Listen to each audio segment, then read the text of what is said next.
My husband's ex made him believe that I was pregnant with my stepbrother's child, so he asked me for a divorce or an abortion. But after 10 years, he wants to see his child, and I have bad news for him. My husband's ex completely manipulated him into believing that I was cheating on him, but it gets much worse. She convinced him that the person I supposedly cheated with was my stepbrother, and that I was pregnant with his child. I would never be unfaithful to him, let alone with my stepbrother. He didn't believe me, so I ended up leaving him, but now he wants to see his child. For reference, and also for me because I'm not going to use real names here and want to keep track of the fake names I choose, the people involved in this story are as follows. Me, 35 years old. Grant, 38, my current husband. Sebastian, my stepbrother. Ezra, my ex-husband. Cassie in her 30s, I don't know her exact age, Ezra's ex-wife before we met. I'll try to keep this as clear as possible. But this is a mix of seeking advice with anxiety and venting anger that I don't want to take out on anyone else. So, even if you're just here to read about the horrible lives of strangers and aren't going to leave any advice, feel free to read. I hope I can do justice to summarizing one of the worst times of my life. Before I get too sidetracked with background information, here's a summary of the current situation. I just found out that my ex-husband has been asking about me after almost a decade of silence because he wants to see me and my child. It might not seem like a big deal when written in one sentence, but I hope as you continue reading, you'll understand why this news has caused such an emotional upheaval. When I was 24 years old, my best friend and I moved across the country to a new city and a new state to start our adult lives. 6 months later, she was offered her dream job in our hometown, and of course I encouraged her to take it. Unfortunately, that meant I was left alone in a new city and a new state. 2 weeks after she left, I met Ezra. I was alone, without friends, and stressed from my new job. He had just broken up with his high school girlfriend, and all of that combined to form a very intense relationship. A few weeks after meeting, he was practically living in my apartment, and I was convinced he was the love of my life. He was in his last semester of college, after changing majors several times, and was ready to start working at his father's engineering company, half an hour away from the city. Maybe I was starting to see a future in that city. Now, looking back, the cracks were evident from the beginning. Hindsight is much clearer than foresight, and so, when his graduation arrived and his ex-girlfriend showed up with his mother, I simply smiled, introduced myself, and tried to make a good impression on his family. Cassie was practically a family friend, which was expected, considering how long they had been together before the breakup, but she was basically the classic girl next door. Their mothers were best friends, so they grew up together, and I was told that the day they started dating was the best day of Ezra's mother's life. Still, I was young, naive, and in love, so I put up with it, sat next to her, and did everything I could to get along with his mother. She never fully accepted me, but I never stopped trying. Cassie became a constant presence in my life from that moment on. Ezra told me it was hard for him to cut contact with her because their families were so close, so I tried to understand. It didn't matter that she clung to his arm at every event or called him by every affectionate nickname in the book. We'd come home to our apartment because it quickly became our shared home, and he'd tell me he loved me, and I believed him. He simply didn't want to hurt his family by cutting Cassie out. I mean, how could I complain when I loved my own family with all my heart? I would do anything for them. So I could understand that he wanted to protect his mother's feelings. 8 months into our relationship, he proposed to me. I now know he did it the same day he found out that Cassie had a new boyfriend. At the time, though, I was blinded by love and happily accepted, even though there was no ring. I thought he wanted to propose so much that he couldn't wait to get one. A year later, I was walking down the aisle, happy to marry him. Back then, I thought my wedding to Ezra would be the best day of my life. I hadn't seen my family in months, and suddenly, they were all in the same room, celebrating my husband and me. I was so excited to catch up with them and introduce them, considering that until that point, the only family member of mine Ezra had met was my stepbrother, who had visited me a few months earlier, that I didn't even care that Cassie showed up in a white dress or danced almost as much with him as I did. Afterward, I excused it, thinking that Ezra was just celebrating this special day with his lifelong friend. After all, I had danced with my best friend and my stepbrother, the two people closest to me besides Ezra. That's what I did throughout my entire marriage to him. I ignored the warning signs and justified his actions, especially when it came to Cassie. But that should have been a huge red flag. For 2 years, I made excuses every time Ezra prioritized his ex-girlfriend, whom he privately called obsessive and crazy, among other insults when no one else could hear. I ignored every time his mother compared me to Cassie. I turned the other cheek every time Cassie made a snide remark disguised as a joke or helpful advice. At the end of the day, Ezra was all I had, right? All the friendships I had made in that city were related to him or us as a couple, and every family connection I had was through him. My family lived in another state hours away, and Ezra was never willing to make that trip. He was all I had. Then, I got pregnant. To clarify, there was no abuse or anything like that. In a way, that would have been easier to explain to my family and friends. What finally made me open my eyes and realize how much Cassie influenced his life was the fact that he truly believed I was pregnant with my stepbrother's child. Take a moment to process how absurd that is. Ezra genuinely thought the baby I was carrying wasn't his, but that I had cheated on him with Sebastian, my stepbrother. Since I lived in another city, far from home, and our relationship before marriage hadn't been that long, Sebastian and Ezra had only met once before the wedding, when Sebastian visited me early in the relationship. The second time they met was at our wedding. A year and a half after we got married, I flew back to my hometown to celebrate my mother's 60th birthday. Ezra didn't want to join me on that trip. A month later, I found out I was pregnant. I thought Ezra would be happy. He had always talked about wanting a big family with lots of children, and we had friends and family ready to support us. But instead of being happy, the first thing he said was, "She said this would happen." It's been almost 10 years and I still remember it with total clarity. I was completely confused. The only explanation he gave me was, "She warned me and I should have believed her." Instead of being happy, he left the apartment that same night and didn't answer any of my calls or messages. When he returned the next morning, he gave me two options: abort or divorce.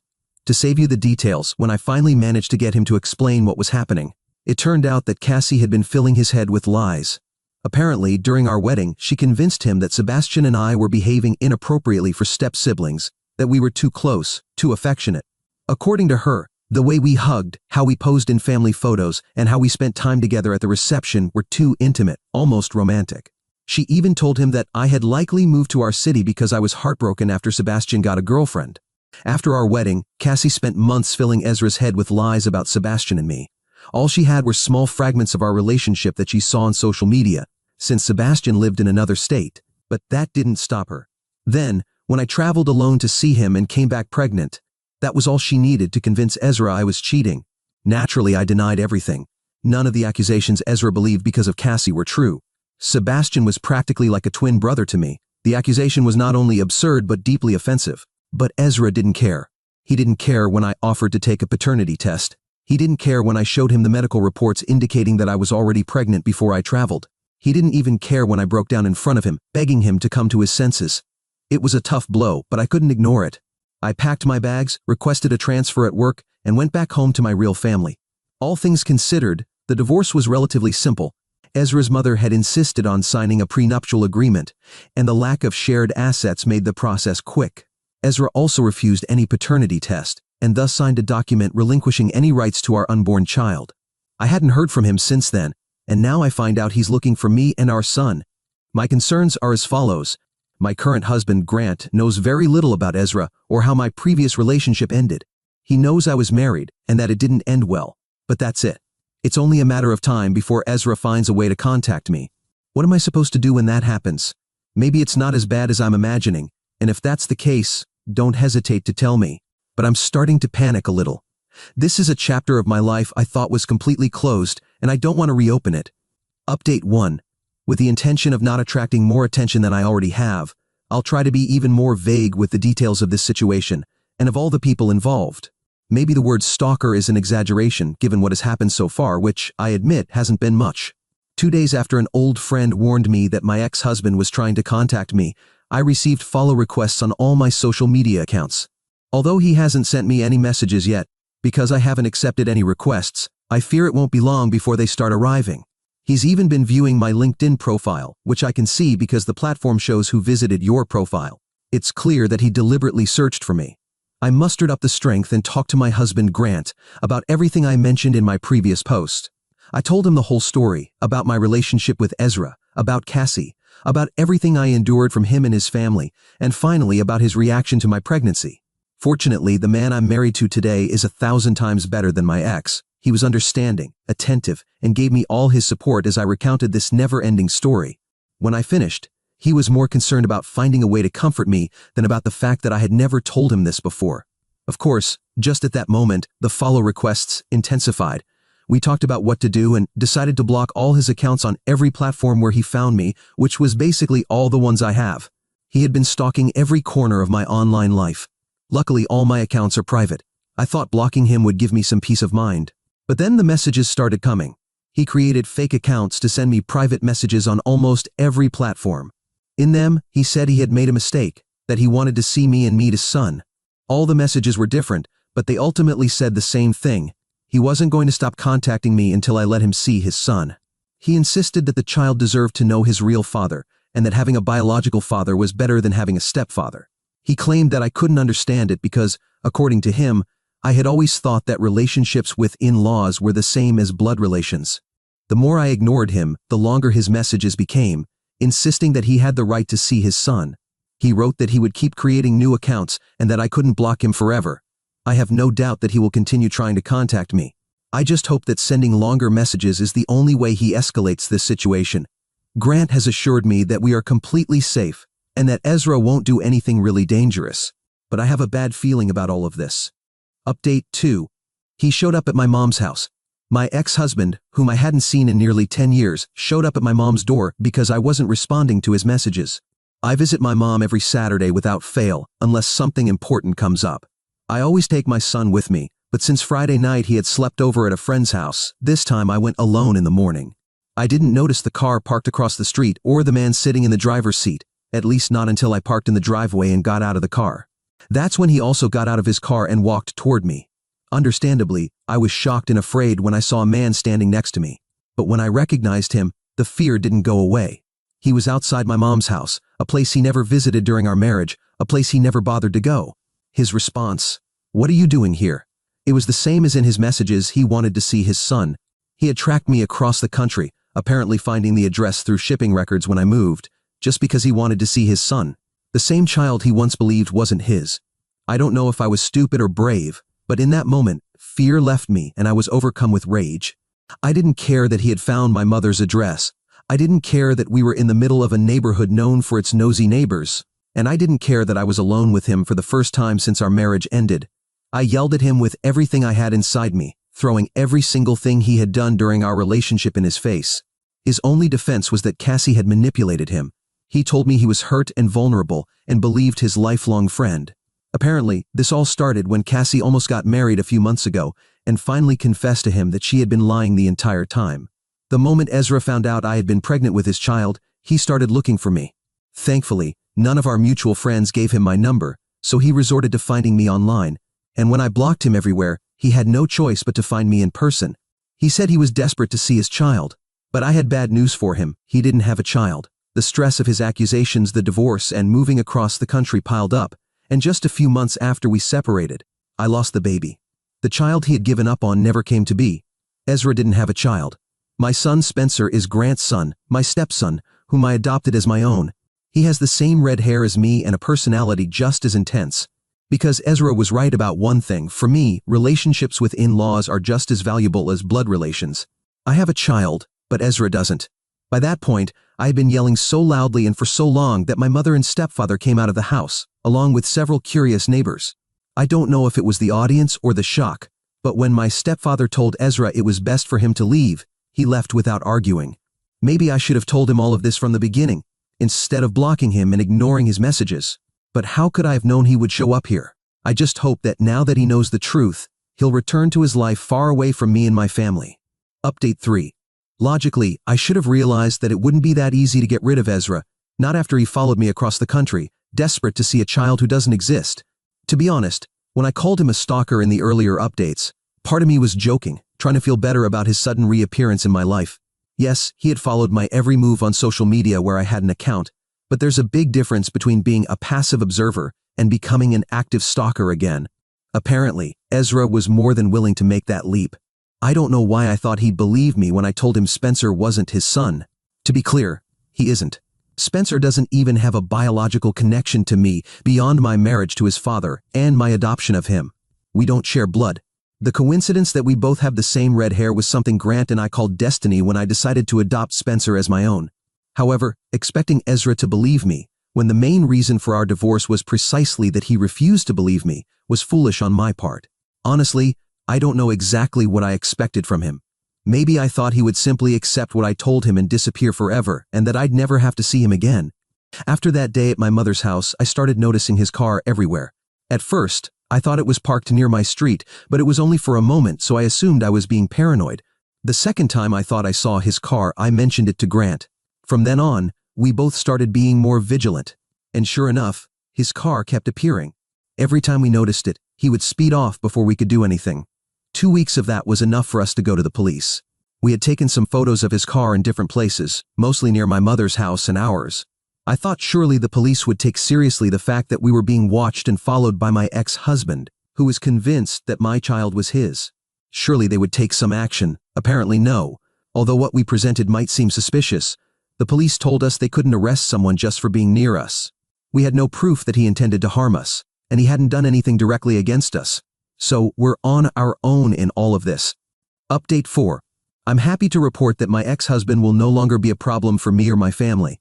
After doing everything we could to convince the police to take preventive action without success, we finally managed to present the necessary evidence for him to be arrested. As I mentioned in my previous update, Ezra had been lingering around Spencer's school. The conclusion was clear. He wanted to take the child he believed was his, no matter what I wanted. Obviously, neither Grant nor I were going to let that happen. Fortunately, our neighbor, who is a teacher at Spencer's school, shared our concern. It was thanks to her that we managed to stay ahead of things. We knew that eventually Ezra was going to try something. We just had to wait.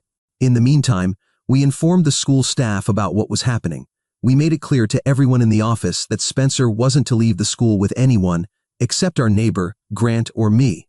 And a few days later, it happened. In the middle of the day, Ezra walked into the school office saying he was there to pick up Spencer on my behalf because there had been an emergency with his grandmother. He even mentioned my mother's name, probably thinking that would make him more believable.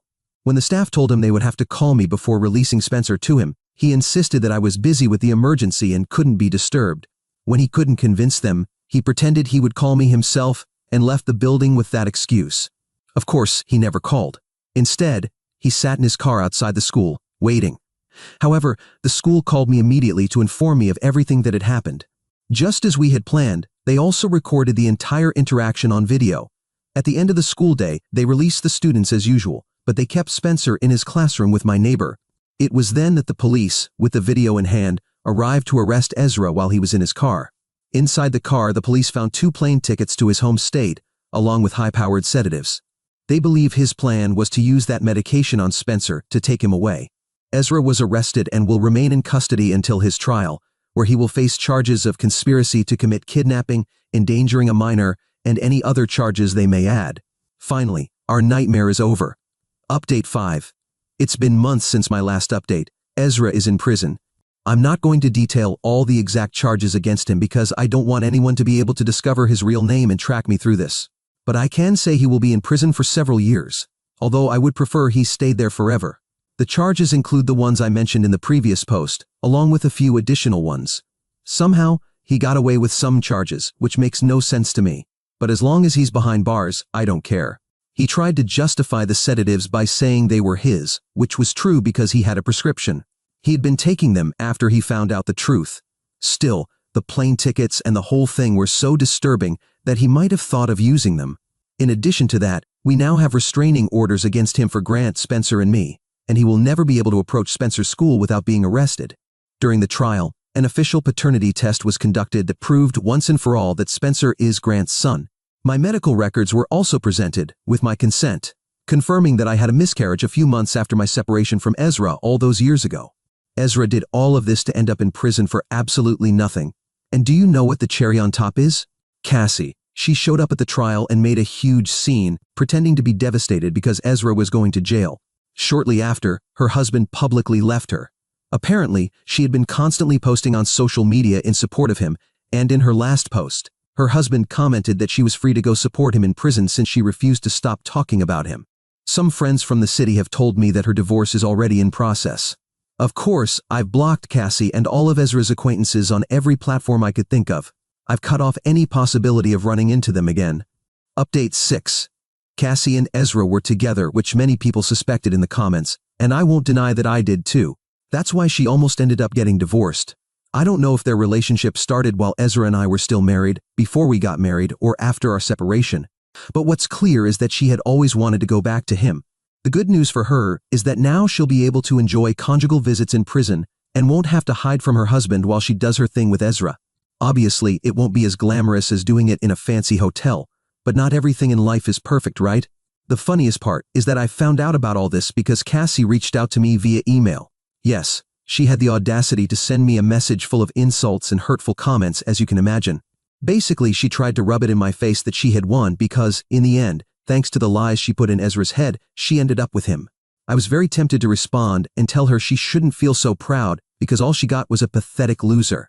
But the truth is, I wanted to be the more mature person in this situation.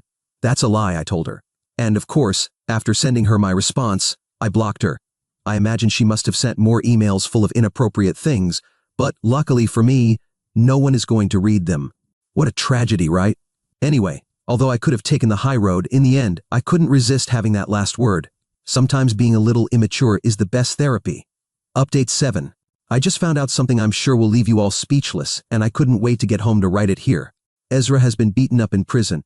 Don't worry, if any of you feel sorry for that gentle soul, he's out of danger. But from what I've been told, in prison, they don't look kindly on men who try to kidnap children. So, he received a special welcome to make it clear what they think of someone like him. No matter how much Ezra has tried to play the victim all this time, the rules inside prison are very different. There, his attempts at manipulation and his superior attitude mean nothing, and it seems he has learned that the hard way.